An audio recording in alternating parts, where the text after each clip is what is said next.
அனைவருக்கும் வணக்கம். நம்ம இந்த வீடியோவில் என்ன பார்க்க போகிறோம்னா, நம்ம 50 டேஸ் ஸ்டடி பிளான் படி நம்ம டெஸ்ட்டு 12 கொடுத்துருந்த யூனிட் 5 எக்கனாமிக்கோட ஆன்சர் எக்ஸ்ப்ளனேஷன் தான்ப்பா பார்க்க போகிறோம்.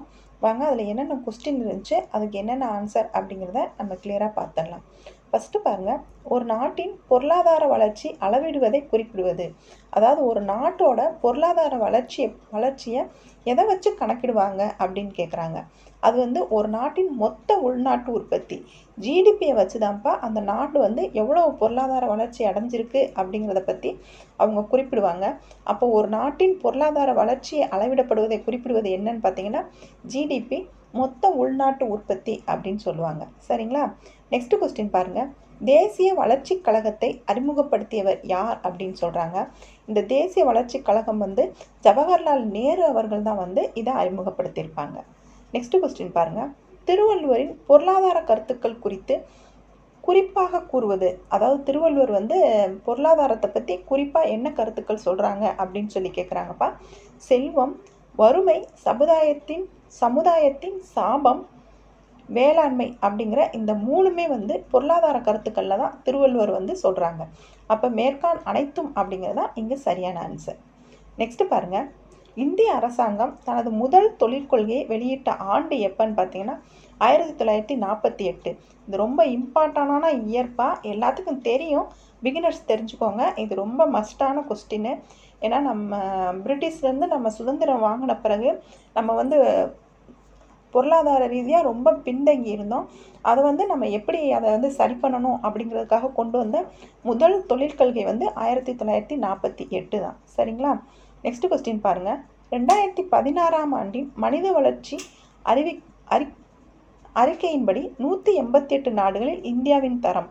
அதாவது 2016 HDI பிரகாரம் நம்ம இந்தியாவோட தரம் என்ன அப்படின்னு கேட்குறாங்க. அதில் மொத்த நாடுகள் எவ்வளோன்னு பார்த்தீங்கன்னா 188. அதில் நம்ம இந்தியாவோட தரம் பார்த்தீங்கன்னா 131. சரிங்களா? நெக்ஸ்ட் கொஸ்டின் பாருங்கள். மனித மேம்பாட்டு குறியீட்டு எண்ணை உருவாக்கியவர் யார்? அதாவது மனித மேம்பாட்டு குறியீடு எண் இருக்கு இல்லைங்களா, HDI, அதை உருவாக்குனவங்க யார் அப்படின்னு பார்த்தீங்கன்னா அமர்த்தியா சென் அவர்கள் தான் இதை மனித மேம்பாட்டு குறியீட்டு எண்ணை உருவாக்கியிருப்பாங்க. நெக்ஸ்ட் கொஸ்டின் பாருங்கள். 12ஆம் ஐந்தாண்டு திட்டத்தின் முக்கிய நோக்கம் என்ன அப்படின்னு சொல்லி கேட்டிருக்காங்க. மொத்தம் நம்ம திட்டக்குழு மூலிமா 12 ஐந்தாண்டு திட்டங்கள் போட்டாங்க. அதில் லாஸ்ட்டாக போட்ட 12ஆம் ஐந்தாண்டு திட்டங்கள் அதை எடுத்துகிட்டு நிதி ஆயோக் அப்படின்னு ஒன்று ஜனவரி 1, 2015 கொண்டு வந்திருப்பாங்க. திட்டக்குழுவுக்கு மாற்றாக அது கொண்டு வந்தோடனே இந்த ஐந்தாண்டு திட்டங்களை நிப்பாட்டியிருப்பாங்க. இதில் ஒரு ஐந்தாண்டு திட்டங்களுக்கும் ஒரு நோக்கம் வச்சுருப்பாங்க. இதில் 12ஆம் ஐந்தாண்டு திட்டங்களுக்குரிய நோக்கம் என்னன்னு பார்த்தீங்கன்னா விரைவான உள்ளடக்கிய நிலையான வளர்ச்சி தான் 12ஆம் ஐந்தாண்டு திட்டத்துக்கான முக்கிய நோக்கம். விரைவான மற்றும் அதிகமான ஒருங்கிணைந்த வளர்ச்சின்னு கொடுத்துருப்பாங்கப்பா.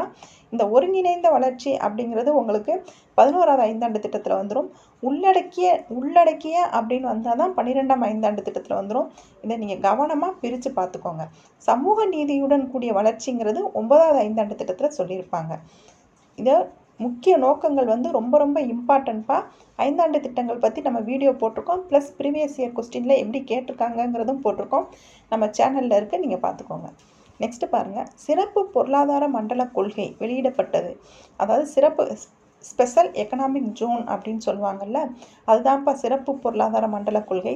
அது எப்போ வெளியிட்டாங்க ஃபஸ்ட்டு அப்படின்னு பார்த்தீங்கன்னா ஏப்ரல் 2000 தான் ஃபஸ்ட்டு வெளியிட்டாங்க. நெக்ஸ்ட்டு பாருங்கள். வேளாண் உற்பத்தி அங்காடி குழு டேஸ் ஆகும் அப்படின்னு சொல்கிறாங்க. அதாவது இந்த வேளாண் உற்பத்தி அங்காடி குழுங்கிறது எந்த மாதிரியான குழு அப்படின்னு கேட்குறாங்க. அது எந்த மாதிரியான குழு அப்படின்னு பார்த்தீங்கன்னா அது சட்டப்படியான குழு தான் இந்த வேளாண் உற்பத்திக்கான அங்காடி குழு. கவனமாக பார்த்துக்கோங்கப்பா. கன்ஃபியூஸ் பண்ணுறதுக்காக ஆலோசனை குழு, சட்டப்படியான குழு ரெண்டுமே சேர்த்து கொடுத்துருக்காங்க. இந்த வேளாண் உற்பத்தி அங்காடி குழு அப்படிங்கிறது சட்டப்படியான குழு அப்படிங்கிறதா இங்கே கரெக்டான ஆன்சர். சரிங்களா? நெக்ஸ்ட்டு பாருங்கள். FDI என்பதன் விரிவாக்கம். இந்த FDI அப்படிங்கிறது என்ன அப்படின்னு பார்த்தீங்கன்னா வெளிநாட்டு நேரடி முதலீடு அப்படிங்கிறது தான் இந்த FDIயோட விரிவாக்கம். நெக்ஸ்ட்டு பாருங்கள். உழவர் கடன் அட்டையை பயன்படுத்தி உழவர்கள் எந்தெந்த வங்கியில் கடன் பெற முடியும் அப்படின்னு கேட்குறாங்க. ஒரு உழவர் எந்தெந்த பேங்க்கில் போய் அவங்க கடன் வாங்கிக்கலாம் அப்படின்னு பார்த்தீங்கன்னா கூட்டுறவு வங்கிகள், மண்டல கிராமப்புற வங்கிகள், பொதுத்துறை வங்கிகள், இந்த 3 வங்கியிலையுமே வந்து உழவர் கடன் அட்டையை பயன்படுத்தி வந்து அவங்க கடன் வாங்கிக்கலாம். சரிங்களா? அப்போ இவை அனைத்தும் அப்படிங்கிறத ஆன்சர். நெக்ஸ்ட் பாருங்க, இந்தியாவில் முதல் சிறப்பு பொருளாதார மண்டலம் ஏற்படுத்தப்பட்ட இடம் அப்படின்னு கேட்குறாங்க. நம்ம இந்திய நாட்டிலேயேவும் முதல் சிறப்பு பொருளாதார மண்டலம் எங்கே ஏற்படுத்தினாங்கன்னு பார்த்தீங்கன்னா காண்ட்லா அப்படிங்கிற இடத்துல தான் வந்து ஃபஸ்ட்டு ஏற்படுத்தினாங்க. நெக்ஸ்ட் கொஸ்டின் பாருங்க, ஊரக பகுதியில் ஒரு மனிதன் எடுத்துக்கொள்ள வேண்டிய கலோரின் அளவு, அதாவது கிராமப்புற பகுதி இருக்கு இல்லைங்களா, அந்த கிராமப்புற பகுதியில் ஒரு மனிதன் வந்து எத்தனை கிராம் கலோரியை வந்து அவன் டெய்லி எடுத்துக்கணும் அப்படின்னு சொல்கிறாங்கன்னு பார்த்தீங்கன்னா 2400 கலோரி வந்து அவங்க டெய்லி எடுத்துக்கணும். அப்போ தான் அவங்க வறுமை கோட்டிற்கு கீழே இல்லை அப்படின்னு அர்த்தம் அப்படின்னு சொல்ல வராங்க. நெக்ஸ்ட் பாருங்கள், பாலின விகிதத்தில் தமிழ்நாட்டின் தரம் என்ன அப்படின்னு பார்த்தீங்கன்னா 3rd பிளேஸ் தான் பாலின விகிதத்தில் தமிழ்நாட்டுலேயும் தரம். நெக்ஸ்ட் பாருங்கள், கீழுள்ள நகரங்களில் எது பன்னாட்டு விமான நிலையம் இல்லை அப்படின்னு சொல்கிறாங்க. நம்ம இந்தியாவில் மதுரை, திருச்சி, கோயம்புத்தூர் அந்த இடங்கள்லாம் வந்து பன்னாட்டு விமான நிலையங்கள் இருக்குது. தூத்துக்குடியில் வந்து பன்னாட்டு விமான நிலையங்கள் வந்து கிடையாது. சரிங்களா? நெக்ஸ்ட் கொஸ்டின் பாருங்கள், TICEL அப்படிங்கிறதோட அது வந்து எதனோட பகுதி அப்படின்னு கேட்குறாங்க. அது எந்த பகுதி அப்படின்னு பார்த்தீங்கன்னா உயிர் பூங்காவோட பகுதி தான் அதுவாக வரும். சரிங்களா? நெக்ஸ்ட் பாருங்கள், மாவட்டத்தில் குழந்தை பாலின விகிதம் குறைவாக உள்ளது. இவங்க பாலின விகிதம் கேட்கலப்பா, குழந்தை பாலின விகிதம் கேட்குறாங்க. குழந்தை பாலின விகிதம்னா அரியலூர். வெறும் பாலின விகிதம் அப்படின்னு கேட்டால் தான்ப்பா தேனி வரும். குழந்தை பாலின விகிதம் அப்படின்னு பார்த்தாங்கன்னா அரியலூர் தான் வரும். சரிங்களா? நெக்ஸ்ட் பாருங்கள், கீழே கொடுக்கப்பட்டுள்ளவற்றுள் எது மிகப்பெரிய எண்ணாக இருக்கும் அப்படின்னு பார்த்தீங்கன்னா ஜிஎன்பி தான் மிகப்பெரிய எண் அப்படின்னு சொல்கிறாங்க. ஜிஎன்பின்னா என்னது? நாட்டு வருமானம் தான் மிகப்பெரிய எண் அப்படிங்கிறாங்க. அது எதனாலன்னு பார்த்தீங்கன்னா ஜிடிபி ப்ளஸ் வெளிநாட்டிலேருந்து அயல்நாட்டிலேருந்து இந்தியன்ஸ் அயல்நாட்டிலாம் இருப்பாங்கள்ல, அங்கேருந்து சம்பாரிச்ச அமௌண்ட்டெல்லாம் கொடுப்பாங்கள்ல, அதில் வர லாபத்தையுமே வந்து இந்த ஜிஎன்பியில் ஆட் பண்ணுவாங்க. அப்போ அந்த ஜிஎன்பி தான் நமக்கு மிகப்பெரிய எண்ணாக இருக்கும். என்என்பி அப்படிங்கிறபோது இந்த ஜிஎன்பியில் தேய்மானத்தை கழிச்சிருவாங்க, அதுதான் என்என்பி. அப்போது தேய்மானம் கழிச்சிட்டாங்க அப்படின்னா இன்னும் கொஞ்சம் நம்பர் ஆஃப் அமௌண்ட் வந்து கம்மியாகும் இல்லைங்களா? அதனால் இங்கே பெரிய எண் அப்படின்னு கேட்கும்போது நமக்கு ஜிஎன்பி தான் வரும். சரிங்களா? நெக்ஸ்ட்டு பாருங்கள், எத்தனை முறைகளால் நாட்டு வருமானம் வந்து கணக்கிடப்படுகிறது அப்படின்னு பார்த்தீங்கன்னா 3 முறையில் தான்ப்பா கணக்கிடுறாங்க. மத்திய அரசு, மாநில அரசு, ஊரக பொருளாதாரம் அப்படின்னு சொல்லி 3 முறைகளில் வந்து நம்ம நாட்டு வருமானம் வந்து கணக்கிடுறாங்க. நெக்ஸ்ட் பாருங்கள், என்என்பி அப்படிங்கிறதோட விரிவாக்கம் ஃபுல் ஃபார்ம் என்ன அப்படின்னு கேட்குறாங்க. நெட் நேஷனல் ப்ராடக்ட் அப்படிங்கிறதான் என்என்பியோட ஃபுல் ஃபார்ம். நெக்ஸ்ட் பாருங்கள், PQLI என்பதன் குறியீடு. PQLIங்கிறது எதோட குறியீடு அப்படின்னு கேட்டிங்கன்னா அந்த PQLIங்கிறது எதை பற்றி அதிகமாக பேசும்னா பொருளாதார நலனை பற்றி தான் அதிகமாக பேசும். அப்போ PQLIங்கிறது பொருளாதார நலனோட குறியீடு தான். சரிங்களா? நெக்ஸ்ட் பாருங்கள், நிகழ்நிலை வங்கியகம் என்பது எவ்வாறு அழைக்கப்படுகிறது? அதாவது நமக்கு RBI மட்டும்தான் பேங்கிங் செக்டாரில் கொடுத்துருக்காங்கப்பா. ஆனால் இந்த நிகழ்நிலை வங்கியகம் அப்படிங்கும்போது இது நமக்கு பிறமொழி சொற்கள் அப்படிங்கிறது மாதிரி வந்துடும். இது நிகழ்நிலை அப்படின்னா இணைய வங்கி அப்படிங்கிறதுக்கு பேர் தான் இந்த நிகழ்நிலை வங்கியகம்னு சொல்கிறாங்க. இதை தெளிவாக தெரிஞ்சுக்கோங்க. நெக்ஸ்ட் பாருங்கள், ATM என்பதன் விரிவாக்கம் என்ன அப்படின்னு பார்த்தீங்கன்னா தானியங்கி பணம் வழங்கும் இயந்திரம், ஆட்டோமேட்டிக் டெல்லர் மிஷின் அப்படிங்கிறது தான் இந்த ஏடிஎம்மோட விரிவாக்கம். இதையே கன்ஃபியூஸ் பண்ணுறதுக்கு எப்படி கொடுத்துருப்பாங்கன்னு பாருங்கப்பா, எனி டைம் மணி அப்படின்னு சொல்லி கொடுத்துருப்பாங்க. அது வந்து தவறு, கவனமாக பார்த்துருங்க. நெக்ஸ்ட்டு, பன்னாட்டு பண நிதியத்தின் தலைமை அலுவலகம் அமைந்துள்ள இடம் எது அப்படின்னு கேட்டிங்கன்னா வாஷிங்டனில் தான் இந்த பன்னாட்டு பண நிதியத்தோட தலைமையகம் வந்து அமைஞ்சிருக்கு. நெக்ஸ்ட் பாருங்கள், நீண்டகால கடன் வழங்கும் நிதி நிறுவனம் எது அப்படின்னு பார்த்தீங்கன்னா வேர்ல்டு பேங்க் தான் நீண்டகால கடன் வழங்கும் நிதி நிறுவனமாக வந்து இருக்கு. நெக்ஸ்ட்டு, ஆசியான் கூட்டங்கள் ஆண்டுக்கு டேஸ் ஒரு முறை நடைபெறும் அப்படின்னா ஆசியான் கூட்டங்கள் வந்து ஆண்டுக்கு 3 முறை, அதாவது 3 ஆண்டுகளுக்கு ஒரு முறை நடக்கும்ப்பா. இதே வந்து சார்க் அமைப்பு வந்து 2 ஆண்டுகளுக்கு ஒரு முறை நடக்கும். சரிங்களா? நெக்ஸ்ட் பாருங்கள், ஜிஎஸ்டி வந்து இதற்கு சமம் அப்படிங்கிறாங்க. விற்பனை வரிக்கு மாற்றாக கொண்டு வந்தது தான் இந்த ஜிஎஸ்டி. அப்போ இந்த ஜிஎஸ்டி வந்து விற்பனை வரிக்கு சமம். நெக்ஸ்ட்டு, பட்ஜெட் என்ற பதம் வந்து பிரெஞ்சு சொல்லான பௌகத் அதிலிருந்து பெறப்பட்டது. அதனோட பொருள் என்ன அப்படின்னு பார்த்தீங்கன்னா சிறிய பை அப்படிங்கிறதான் அந்த பட்ஜெட் அப்படிங்கிறதோட பொருள். நெக்ஸ்ட் கொஸ்டின் பாருங்க. கீழே கொடுக்கப்பட்டுள்ளவற்றுள் எது சரியான சொற்றொடர் என கண்டுபிடின்னு சொல்றாங்க. ஜனாதிபதியால் நிதிக்குழு பணியமர்த்தப்படுகிறதுங்கிறாங்க. நிதிக்குழுவை வந்து ஜனாதிபதி தான் அப்பாயின்மெண்ட் பண்ணுவாங்க. அப்போ அது சரிதான். நெக்ஸ்ட் பாருங்க. ஒரு நிதிக்குழுவின் காலம் வந்து 5 ஆண்டுகள் அப்படின்னு சொல்றாங்க. அதுவும் கரெக்டு தான்ப்பா. 5 ஆண்டுகளுக்கு ஒரு முறை வந்து ஜனாதிபதி அவர்கள் நிதிக்குழுவை வந்து ஏற்படுத்துவாங்க. அப்போ 2 கூற்றுமே வந்து சரிதான்.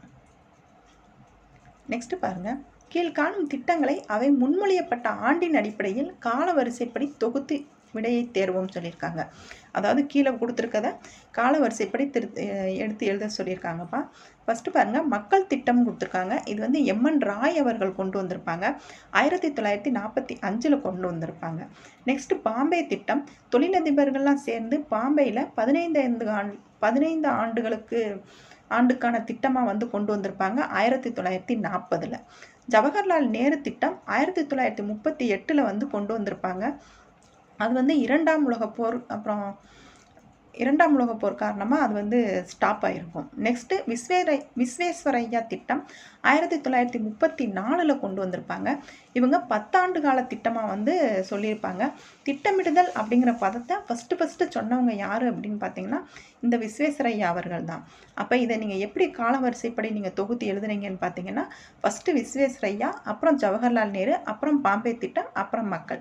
ஏன்னு பார்த்தீங்கன்னா விஸ்வேஸ்வரையா 1934, ஜவஹர்லால் நேரு திட்டம் 1938, பாம்பே திட்டம் 1940, மக்கள் திட்டம் 1945. சரிங்களா?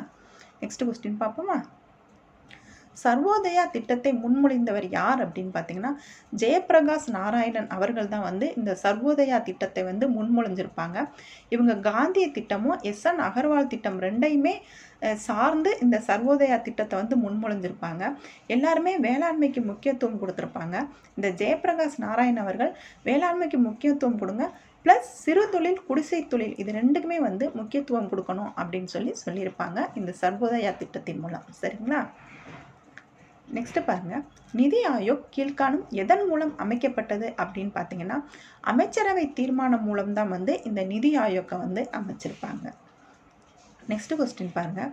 1632 ஆங்கிலேயருக்கு கோல்டன் ஃபயர்மேன் விருது வழங்கியவர் யார் அப்படின்னு பார்த்தீங்கன்னா கோல்கொண்டா சுல்தான் அவர்கள் தான் ஆங்கிலேயருக்கு கோல்டன் ஃபயர்மேன் அப்படிங்கிற விருதை வந்து வழங்கியிருப்பாங்க 1632.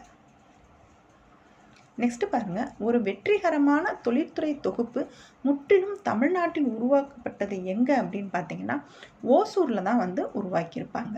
சரிங்களா? உங்களுக்கு எக்கனாமிக்கை பொறுத்த வரைக்கும் எல்லாமே கண்டென்ட்டாக தான்ப்பா இருக்கும். வாட் இஸ் வாட் அப்படிங்கிற மாதிரி தான் இருக்கும்.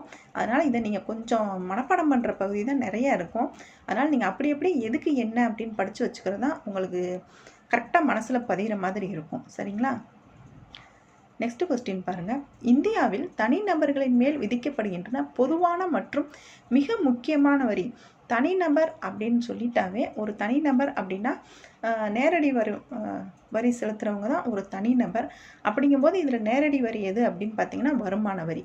அப்போ தனிநபர்கள் மேல் விதிக்கப்படுகின்ற பொதுவான மற்றும் முக்கியமான வரி என்னன்னு பார்த்தீங்கன்னா வருமான வரி அப்படிங்கிறதா கரெக்ட். நெக்ஸ்ட் பாருங்க. வளர்ச்சி கொள்கையில் அரசாங்கத்தில் பங்கு எது?